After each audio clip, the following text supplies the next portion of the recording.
Welcome back to Great Dates, Thursday, 14th of May. Thursday's mean. We have a visit from our friend Sheree Clark from Fork in the Road. And last week she gave us tips on how to navigate around farmers market, which was kind of cool. But today she's going to show us how to actually eat those healthy vegetables that you pick up maybe at farmer's market or something like this. You better pull a rabbit out of the hat, young lady. Well, see what you're going to do here. You know, it doesn't do us any good to buy them, put them in the cart, put them in the fridge, and then say, okay, we did it. Yeah, right. Is that all you have to do? No, there's one more step to the process. What, eat it? Yeah, sorry. But make it interesting so you don't feel like, oh, I got to eat another raw carrot today or something like that. Exactly. Not only make it interesting, but be thoughtful about what it is we're doing to prep it, because we can start with vegetables and add a whole bunch of stuff to it, and then suddenly what was once healthy has now turned into a You're defeating the purpose, because people are like, I'm eating lettuce, so obviously even if I put a bunch of stuff on it, it's still going to be healthy. Exactly, and that's exactly where I'm going with this, because what we're going to be doing is thinking about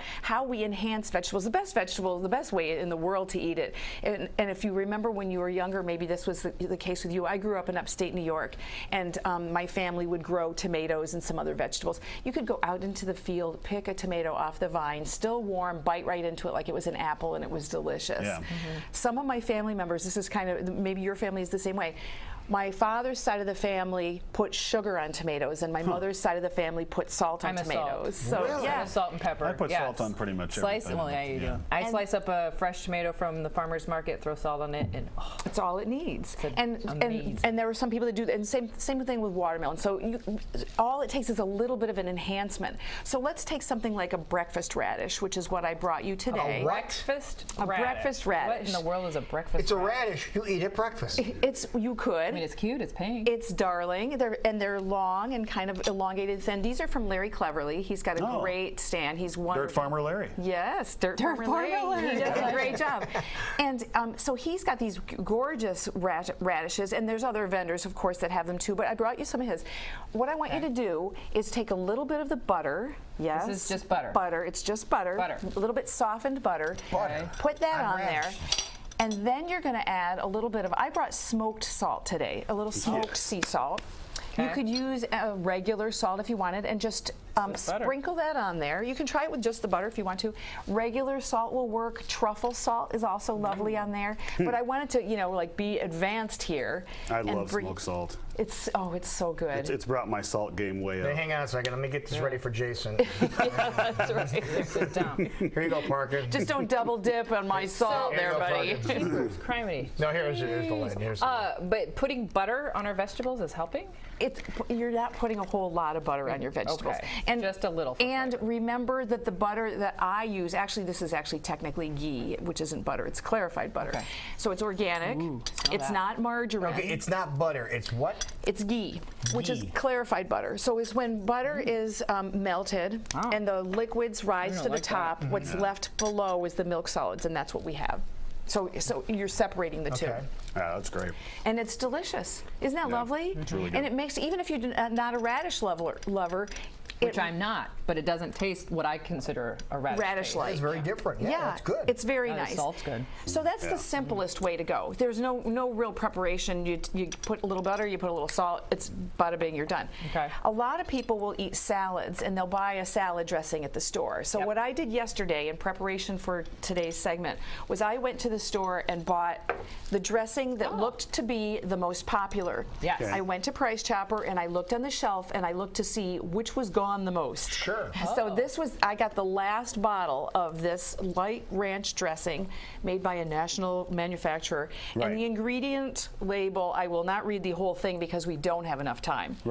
But I start with water, so far so good. It's a good start. The second ingredient is corn syrup. Sugar. Right, and probably genetically modified because a lot of corn is, and it's not organic. Third ingredient is soybean oil, which is almost certainly genetically modified. Then we've got vinegar, egg yolks. If you're vegan, you don't want to do that. Salt. Modified food starch, sugar, the list goes on. There's also artificial flavoring, artificial coloring, preservatives, and so forth. There's a lot of junk in here. Sure, it's only 70 calories. It might taste good, but you've already destroyed the beauty that you've done at this farmer's market by buying all these vegetables. So what can we do instead? simple, easy way. We've all heard of oil and vinegar. Right. I bought these at Von Foss. And they have some amazing oils. Oh, it's awesome. This is champagne white vinegar, $1.69. Inexpensive. You can buy tiny little containers of it. What I liked about this was I went in and I said, I want to do oil and vinegar, but I don't want oil and vinegar. Right. I don't want olive oil and apple cider vinegar or plain Heinz vinegar. I want to do something a little bit more advanced, but I don't want to fight with the vegetables. So they suggested the champagne, and then this is a hazelnut oil. Awesome together. They go beautifully. Pepper. Gesundheit. Thank you. So something as simple as that. Then if we want to go up the next step, we can make our own salad dressings. But what I want to do is tell you also, you can eat it not just for dinner or for snacking, but this is what I would suggest you could do for lunch. This container, I love this container.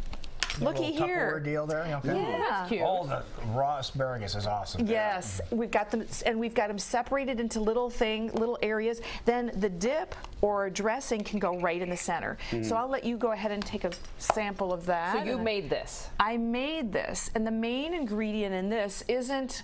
There's no egg yolks. There's no soy oil. There's Put a little sauce in there. This is how you do it. This is how Knock you- yourself out. We've had this before. This is how, if you go to Sheree's house, this is how you do it, okay? That's right. There you go. Exactly. You can stick your thumb in there. It's so good. Yeah. But then don't double dip.